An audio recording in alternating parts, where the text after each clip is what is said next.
in, didn't he? He'll get here. It probably got. I forget every time I come out here, I got to take that. That detour. Yep. Through town.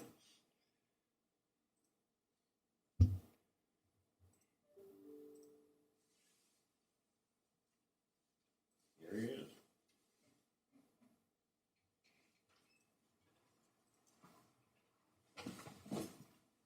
Only hang your and blow your hair. I'm actually envious of that. Oh, just dropping my daughter off at swim practice. I can't get here from there. Yeah, can't get. You got to go somewhere. Around. Must be time to start the meeting. You know, I think in 6 seconds it will be. We were just talking about How I cut it close most no, times. you got to play the game, getting here side streets. It was a little bit tricky. Came out and around, came back. Okay, I'm live. How about the rest of you? Okay. Yes, sir. Okay, we'll start with a very brief invocation. Lord, please continue to watch over us and help us to make decisions that benefit our customers in Hannibal. And let us all stay healthy and get through this crisis with our health care. Amen. Amen. I pledge allegiance to the flag of the United States of America and to the republic for which it stands, one nation, under God, indivisible, with liberty and justice for all.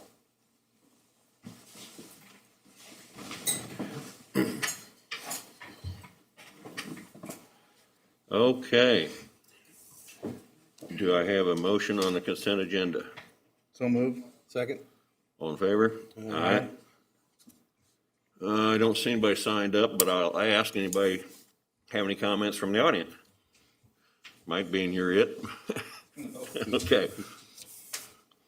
We'll move right into the general manager report then, Ken. Thank you, Bill. The first thing I want to do is kind of just do some recognition and acknowledgement and express some appreciation for several folks. But as you guys know, we've been looking for a customer community relations coordinator person for a while now. Mm-hmm. And we've been very, very fortunate to be able to make an offer to Michaela Robinson. She has accepted. So she's been here since the first week in April. She's actually with us today. Hi, Michaela. She actually has 2 degrees from the University of Quincy and a master degree as well. And so I got an extensive background in marketing and communications and knows the area extremely well. And the one thing about Michaela, she's just kind of jumping in and learning the utility business rather quickly. So there's not too much that's intimidating her and asking the questions. And she's working directly reporting to Matthew, and they're just doing a great job of mentoring each other and helping each other learn the ropes. And Michaela, do you have anything that you'd like to say or say hello to everybody? Or Hi, I'm Michaela. I'll pull my mask down a little bit so you can see Yeah. my face. But it's nice to meet everybody and finally be here. So Well- I look forward to working with everyone. We welcome you on board, Michaela. yeah, no, we're excited. We're glad she's here. And then the other thing I want to do is on March 24th, HPPW actually got recognized again for the RP3 award, diamond level, and we've got the award here with us today. And obviously, there's a ton of work that goes into this throughout the 3-year period of time. And there's only about 40 municipal utilities that actually receive that award this year. There's about 100 and some that gets it over a 2 or 3 year period. But for this actual class this year, there's about 40. Very nice. And I'd like to recognize, Jared and Courtney and Kenny Garcia and all the folks that go about making this happen on a daily basis and stuff. But it is quite an achievement, especially when you start looking at some of the other utilities that receive it as well. So just an outstanding award, outstanding achievement, and we're excited about it. And it actually leads into something else where we won a PPA Safety Award for excellence in safe operations and practices, and really got recognized for all utilities that's got over 52,626 work hours, of annual exposure for their safety practices and stuff. So it's just really been kind of a positive period of time. And we're only one of about 275 public utilities one of 329 utilities from across the country that received the 2020 Safety Award. So some really good stuff. And then that even goes along with, on April 12th, both the Senate and the House declared a proclamation for Line Worker Appreciation Day. And obviously, we know coming out of the ice storm, the job that those gentlemen do and the criticalness that they are to the community and like I said, how dangerous and essential their functions are. But we do appreciate them, and it's really nice when they get recognized throughout the state like they did at the state legislator level and stuff. So truly professionals of their trade and critical to our community. So April 12th was that designation. And then the rest of the stuff in my report, we've kind of been highlighting a few things. And the first thing I want to do is thank the board for the time that they spent at the board workshop and study session. We'll be talking a little bit about the 2022 budget today. And, one of the things I was wanting to highlight is that when we were going into it, we were starting to see, revenues and actually unit sales go down with the COVID situation. And so we were seeing water production actually decrease about 15-20% steadily, over the last 4 or 5 months. And really the month of March was the first time we've actually seen it jump back up. It just jumped back up to the 2020 level. We're not quite to the pre-COVID levels yet, but in the month of March we were around 88,053,000 gallons of production and stuff, which is a good sign. That's a pretty big jump from where it was in February, and we talked a little bit about this at the last board meeting. And then the other thing I was wanting to kind of highlight is that last week we actually went in and MISO had their planning resource auction, and some of this has been discussed quite a bit with ERCOT and some of the issues that happened with the Arctic Storm Uri. But we actually went out probably about a month ago and went into the marketplace to see, what capacity would cost, because right now to meet our capacity requirements in the MISO market, we have to have about 27.4 megawatts that we have to go out and acquire in the spot market, or at least go into a firm agreement with it. And so when we went out and bid those, we were seeing around, 50 cents to 60 cents per kilowatt month range. And we really didn't lock in those prices because we were hoping that this auction would reflect a little bit better pricing, and it actually did. During the MISO planning resource auction for Zone 5, it cleared around $5 per megawatt day, which equates to about 15 cents per kilowatt month. So we were able to lock in those 23.7 megawatts for about $43,252, for the year. Where if we might have acted a little bit sooner, it'd been an additional cost of about $100,000. So it kind of worked out pretty well. A lot of things are changing on the capacity front, and we've kind of talked a little bit about that off and on. But right now, capacity kind of remains relatively at a good value in the marketplace. So that was just something to highlight because it was a little bit better than what we had budgeted for the 2022 calendar year. So, and then, like I said, appreciate everybody's time and efforts on the budget workshop. And I can't thank Paul and Matt and the personnel enough because it's a trying, difficult time period to put budgets together. In 2021, we experienced about $940,000 in contingencies with the ice storm and the Arctic Storm Uri, and then we're still kind of seeing some things where we're not seeing production or unit sales getting back to the pre-COVID levels yet. And then the other thing we were a little bit concerned about is we kind of talked about it a little bit before the board meeting started on just what we're seeing, for appliances and everything else. And supply chain has definitely been impacted. So for this 2022 budget, we've kind of been pretty conservative on the revenue forecast, kind of reflecting what we're seeing during the COVID months, and also adjusting those revenue streams for the supply chain impacts, not only to ourselves but to our customers. And so we feel like we're pretty conservative on the revenue side of things. Even with the conservative approach to revenue forecasts, we're really not proposing any rate increases at this time. Probably the one system we need to watch closely would be the water system, but so far all their performance metrics and financial metrics seem to be staying pretty solid. So no rate increases that's being proposed within the 22 budget. And the other thing within this budget I think people are seeing out there is the American Rescue Plan and the infrastructure stimulus bill that's being discussed right now.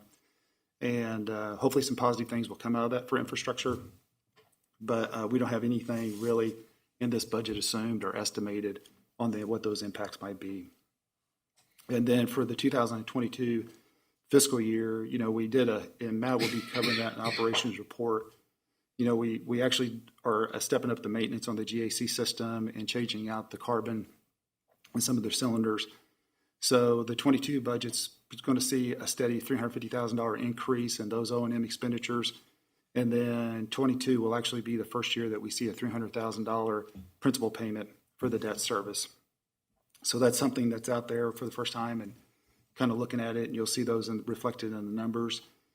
And then also, we've got 3 or 4 major electric projects that's going on. The 34.5 line from Southside Substation to the Oakwood Substation. You know, we're working with Ameren on the 161 line coming from Finn, which will be a new substation that Ameren's putting into the Oakwood Substation. Within those project line items, there's actually 2 components where we would actually share and own some of the facilities together, which will have an agreement in place, and then we'll independently own some of the facilities, which will require the Oakwood substation to be expanded. And so those are the 3 or 4 initiatives that's kind of going to have to be looked at to find a financing arrangement or solution for. And hopefully over the next 2 to 3 months, we'll get some of the bid pricing back in to know exactly what those capital costs will look like. And then, you know, the one thing we talked a little bit about during the budget workshop was the ability to do something different, you know, from a rate standpoint and billing standpoint that may benefit the customers. And right now we're ramping up the AMI project. And Matthew and I were just visiting a little while ago. We're about 25% complete with AMI on the electric and water system. But during this budget, you'll see a major initiative going on that front. So those are some of the things I was wanting to highlight. And then, like I said, you got my report in there, and most of those things that's represented there. And then Paul's going to go over the budget a little bit more, you know, through the action item to actually get it approved. So be more than happy to answer any questions or address any of the items that you may have from the general manager's or operations report. Yeah, I did notice the big jump between February and March in the water. Yeah. That was pretty significant. Mm-hmm. And I wondered, you know, is it spraying? What you know, that kind of thing.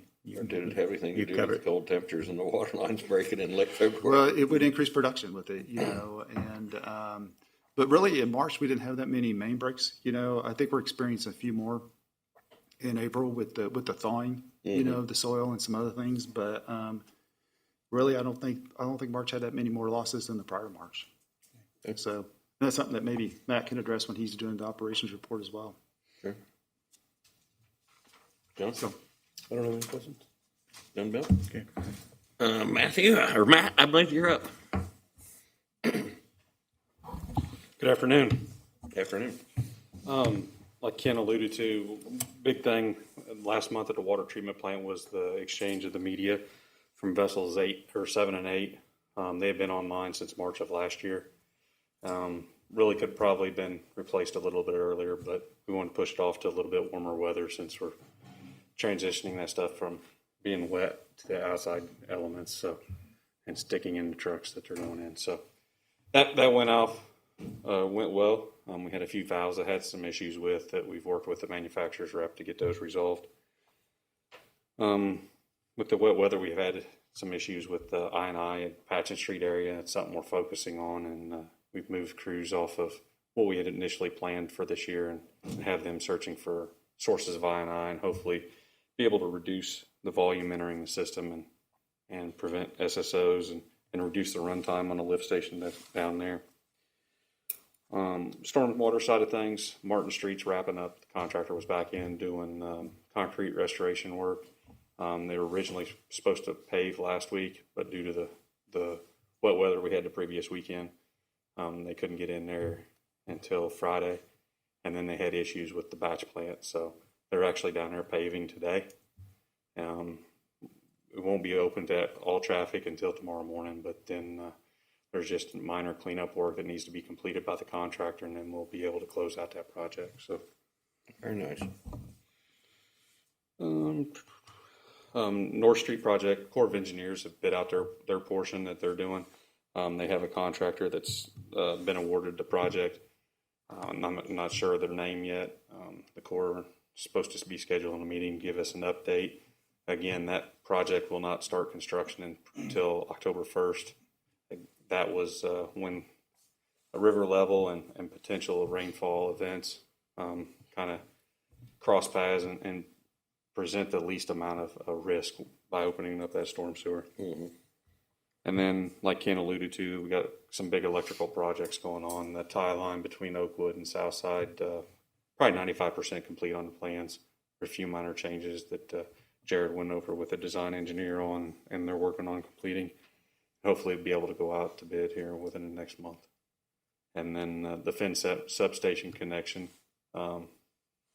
preliminary layout has been completed, and they're working on the preliminary design for that project. So that's all I've got, unless y'all have any questions. I'm glad to hear Martin's finishing up.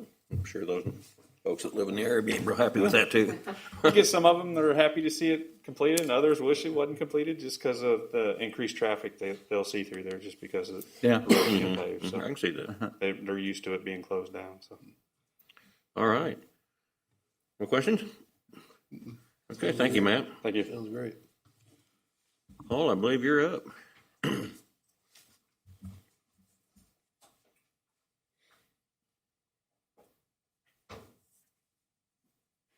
All righty. Good afternoon. Finance report for the month of March. So starting with the balance sheet, unrestricted cash increased by $344,000. Primarily this was due to just a substantial decrease in accounts receivable, which is just due to timing based on when customers pay and when their bills are due. Payables and accruals increased just slightly. And then utility-wide, total assets are about 0.4% less than a month ago and about 2.8% higher than a year ago. So not much else going on in the balance sheet. Moving down to the income statement, we talked about it last month, how the significant impact from Winter Storm Uri on the expense side really wouldn't be recognized until this month. And just like we expected, we did have a very weak month financially on paper. Utility-wide net income was about $600,000 less than what we'd budgeted. Again, that's about spot on with what we expected, just due to the overall negative financial impact from that polar vortex. Like we talked about last month, our purchase power bills are about 2 to 3 weeks in arrears, and so all of that cold weather that we had there in the middle of February really would have come due in the beginning part of March, which is when we paid for it. So other than that, all other metrics were consistent in the electric fund, but obviously this was by far the biggest driver in that unfavorable variance. The water fund did have another positive month. This was actually due to higher operating revenues rather than lower operating expenses, as we've been accustomed to seeing throughout this year. The sewer fund also had a good month. It exceeded its budgeted net income by about $48,000. So if we look at the current month actual and compare that to the same month last year, utility-wide net income was down about $555,000. Improved results in the sewer fund were offset by worse results in the water fund, and then obviously the drastically worse results in the electric fund. This far year to date, for the month of March, kilowatt hour sales were up about 4% compared to the same month a year ago. Now looking at year-to-date actual and compare that to the budget. So we're only 3 months away from the end of our fiscal year, which is hard to believe, but utility-wide net income is about 17%, just less than $500,000 less than budgeted. If we look at it from the electric fund, we're now about $1 million behind budget, as purchase power costs are now exceeding their budgeted amount by about $483,000. Which up to this point this year, purchase power costs have been coming in less. And obviously that kind of flipped. Revenues do continue to lag behind. Kilowatt hour sales so far this year are about 180 million compared to about 185 million a year ago. The water fund does continue to remain very healthy. We continue to see those lower operating expenses. I know Matt talked about some of the carbon change out expenses that are starting to come in, which will kind of increase those operating expenses a little bit, but we do continue to see good health in that fund. The sewer fund is over budget on operating expenses just a little bit and slightly under on operating revenues, so it's showing a little bit of an overall worse position than budgeted. Last item on there is the year-to-date actual compared to the same time period last year. Utility-wide net income is about $329,000 less than the same time period last year. Obviously, last year we didn't have a significant ice storm and a winter storm Uri, so that's not unexpected by any means. But just to summarize that, significantly lower operating revenues in all three funds are offsetting lower expenses fund-wide. So like I said, just like we expected, really, it came out exactly like we were expecting, and we had that cold weather that was paid for in March. So really, on paper, we've got a kind of a dismal month financially. But overall, operating revenues continue to remain lower than expected. We do believe a lot of this is due to COVID and just some more conscientious spending, as well as some of the industries maybe not running up to par like they would have during a normal year. We'll talk a little bit more about that during the budget discussion. But some of it might be due to some increased efficiency that we're kind of seeing industry-wide in homes, and that's really a good thing. So even though the purchase power cost did jump significantly for a month, the overall trend in purchase power cost is downward, like Ken alluded to. But we do know that we need to really, for the rest of this year, kind of monitor our operating expenses and keep everything running as efficiently as possible and kind of keep costs to a minimum. Any questions on the financials from March?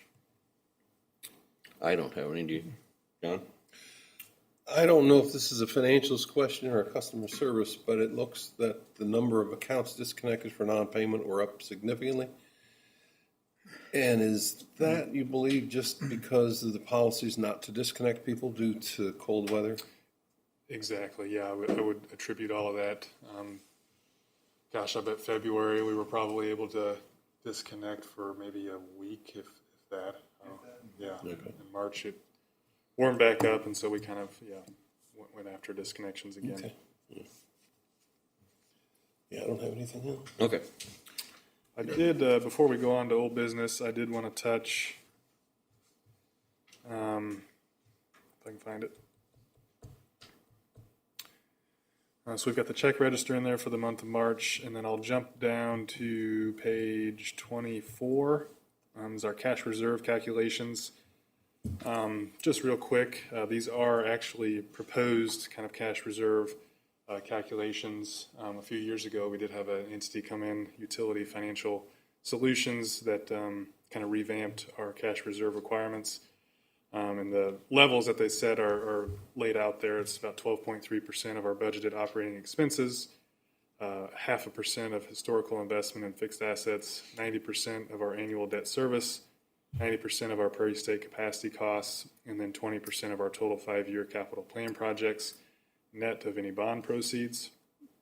So we basically updated those numbers based on our proposed fiscal year 2022 budget. And the reason we did that is because we knew of the kind of major contingencies there in the water fund. And so we wanted to get the most up-to-date cash reserve requirements for that. And basically what came out of that, and you can kind of track there on page, the next page, 25, how we've kind of done the last several months. But really what we saw there is that the cash reserve for the water fund jumped about $500,000 due to that debt principal payment that we expect to have to, or that we will make in 2022. Along with that, the electric fund also saw a substantial, or I should say the electric fund saw a substantial decrease of about 5% in its funding requirements. That's really subject to change based on how we go about with these electrical projects in that fund. The main driver there was actually a decrease in capital projects expected, but obviously it depends on how much we end up financing versus how much we pay for out of cash. Then the sewer fund also saw a decrease in those new budget or cash reserve requirements of about 3%, and that was just really due to lower annual debt service. You might recall that we did a 2020 sewer bond refunding, which refunded the 2013 bond and saved us some money there. And then the sewer fund also has slightly lower 5-year plan projects. So basically what you can see there is on page 25, we're about 125% funded utility-wide, and that's been pretty consistent over the last few months. I just wanted to point that out, that that's kind of how we calculate those requirements, and then we take a trailing 6-month average of our total cash on hand. So if there's any questions on that ever, just let me know, and we can walk through that together. So other than that, we've got our investment listing, and then the check register, like I mentioned, but that's all I have for the financial report. I think I was just going to add two things, though, that one you may hear about because of the Arctic Storm Uri. A request has been made, and it looks like there's progress being made on maybe a loan program for municipal utilities to be able to tap into some interest-free loans from the state to help them cover their fuel bills and purchase power costs and stuff. So you may see that in the news or whatever, but however those dollars get prioritized, we'll kind of have to monitor that and see if it applies to us. But several utilities have actually had a difficult time paying some of their bills because it outstripped some of their reserves. And kind of with the financing of the electric projects and some of the things we saw because of Uri, we're going to kind of change a little bit on the items we're reporting here so that you guys fully are aware of what's in the financing covenants and requirements, because those are legal requirements and obligations that we have to track and stuff. So we'll be putting those in there a little bit differently so that, we'll have best practices in there as well as, the covenant requirements or the contractual arrangements on that. So, because it's just good to kind of monitor it, and we'll probably be looking at maybe putting it on a rolling 12 months or 24-month basis, so we can kind of be a little bit proactive with what those numbers will look like if adjustments have to be made. So anyway, those are just a couple items I wanted to add. Thanks. Okay. Any questions? The 125%, is that the 25%, is that a goal? Is that a benchmark that we look for? Well, like I said, the company that came in, that Utility Financial Solutions, is who put together those reserve requirements, and that's kind of the benchmark industry-wide, basing it off of those factors, your budgeted operating expenses, annual debt service, those types of things. And so that 125% is what our cash reserve levels are over the minimum amount. And so Utility Financial Solutions has said, at a minimum, to be able to fund your O&M, your annual debt service, your Prairie State commitment, this is what you need to have in your reserves. And then, they build in a piece of that to be able to fund certain contingencies, like an ice storm, like a winter storm Uri. And so obviously, the fact that we had these in place helped immensely to be able to kind of move cash around to be able to pay that high purchase power bill. And so the 125% is, it's definitely a goal. I don't know that we necessarily have an amount that we would want, but obviously we want to be enough or minimally funded to be able to cover all those contingencies that would potentially come up. So we don't necessarily have an exact number that we would want per se, but I've seen that 125% in other budgeted items, not here, but in other organizations. And it's kind of a benchmark to watch. You don't want to get way below. You don't want to get way above. It's the public's perception of what fiscal responsibility is, and I just didn't know where that number came from. I assume it's a standard. I believe in our cash reserve policy, it does state that the board and management will monitor these percentages, which is kind of why I chose to point them out this month, and maybe we'll go through them a little bit more in months to come. But basically, if we were to be maximum funded for a long period of time, then we would want to, consider, why is that, and what's upcoming that might be those funds would be needed for. So the way we feel is that the current cash reserve levels are pretty adequate. I think we're only over the maximum on one fund, that being the sewer fund, and we've got some significant capital projects that will be coming up in that fund and some spending, and then obviously the debt service that still exists in that fund as well. Okay, thank you.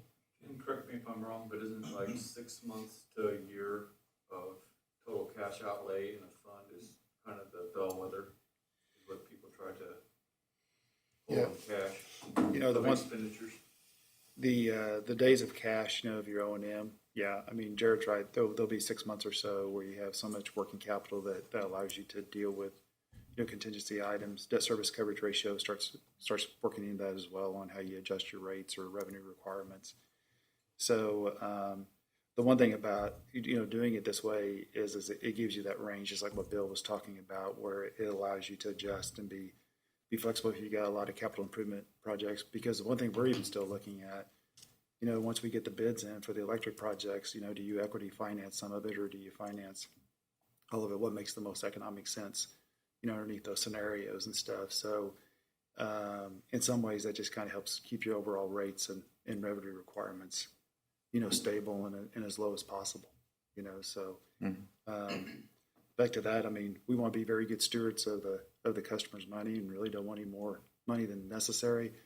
But as we found out, there's some months, ice storms, Uri, some of those things, it's necessary to have the funding there so you can kind of stabilize the situation and not actually increase your cost because of a contingency.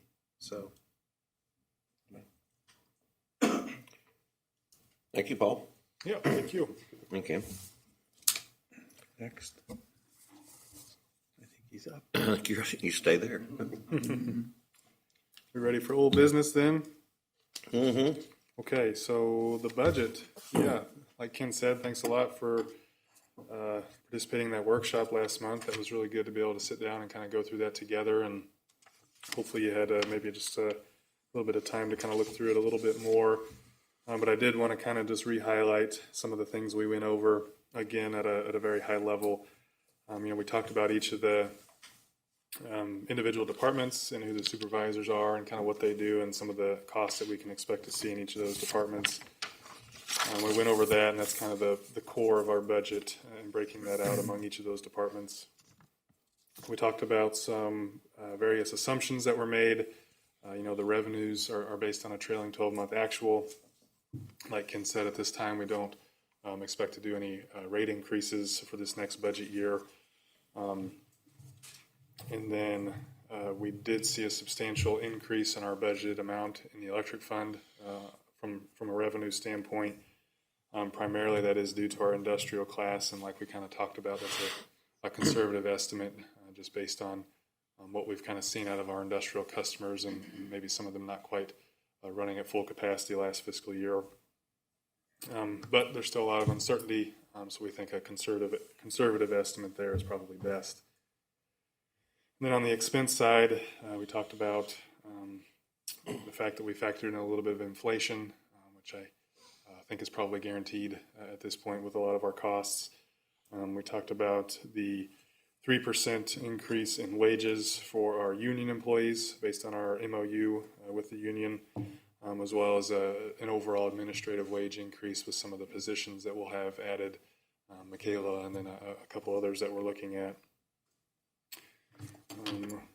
We spent a significant portion of our time going over purchase power and how that's by far the largest part of our budget at about $15 million, and talked about kind of how we look at those costs.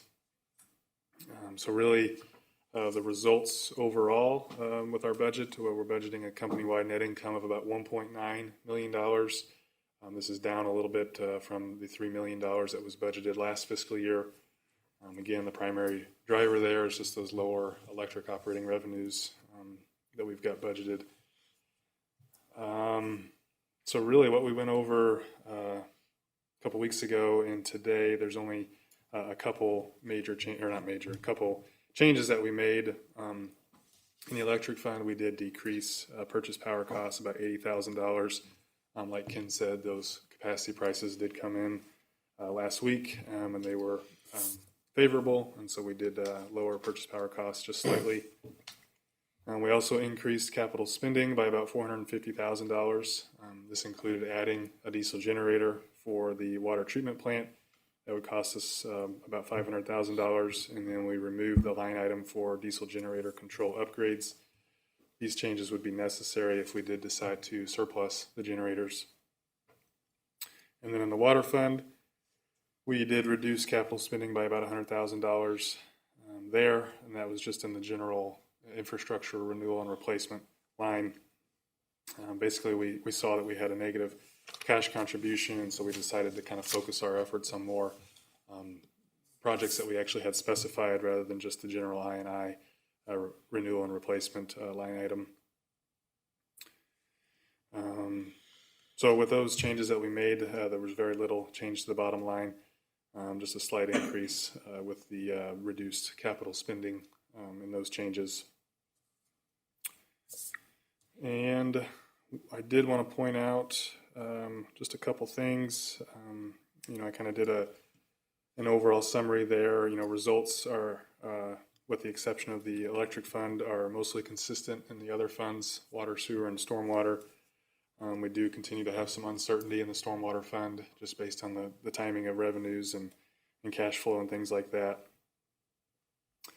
Our budgeted company-wide cash contribution for next fiscal year is $1.1 million, which is the exact same as what we had budgeted for last fiscal year. A lot of that will depend on this capital outlay for the electric projects, what we kind of do there versus how much we finance and how much we take out of cash. I believe Ken did mention that we do expect a negative cash contribution for the water fund due to the commencement of principal payments for that GAC water revenue bond that we have outstanding. And I'll kind of touch on that here real quick. If you go down to page 42 of the budget, you can see there in our water column that we have our debt service coverage ratio of 1.5. Basically, that, like Ken said, that debt service coverage ratio isn't a goal necessarily. That's an actual contractual requirement laid out by the bank. And so when we go to get that financing, basically the bank said, we'll give you these proceeds as long as you promise to us that your debt service coverage ratio will remain above 1.25 in this case for the water fund. And so you can see there we've got budgeted a 1.5 debt service coverage ratio. And what that ratio is basically your net revenues over your debt service. And net revenues would be your net income and then adding back your depreciation and your interest. And then you would divide that by your principal and interest payments for the year to come up with your debt service coverage ratio. And so that will be, like Ken said, something that we add to the monthly board report because we'll definitely need to monitor that in the water fund just to make sure we meet that contractual requirement of 1.25. That's something that you don't want to violate is those covenants. Makes things a lot more complicated down the road for sure. So we'll get that added to the monthly board packet and we'll make sure to look at that.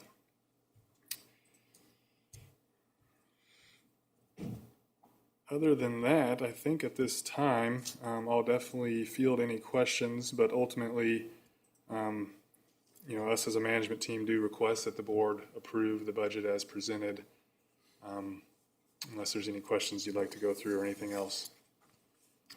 From what I've heard, it sounds like you've got, all the pieces in place and anticipating the right things. So I'd propose that we do approve it.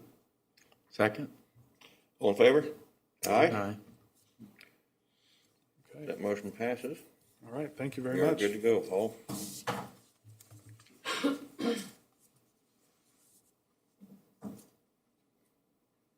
Comments from the city attorney? I have no comments. Wow. Okay. General. You want to go to close or you want to? Closed session pursuant to section 610.0213 of the Missouri Sunshine Law. The meeting shall convene in closed session to discuss personnel. Will include James, both Bills, John, and Beverly. And I guess Courtney.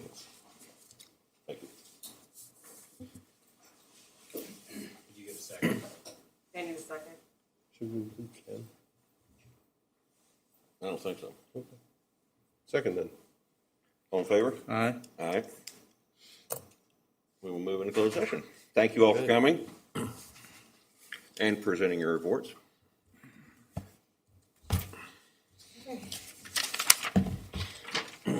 Anybody need a quick break or anything?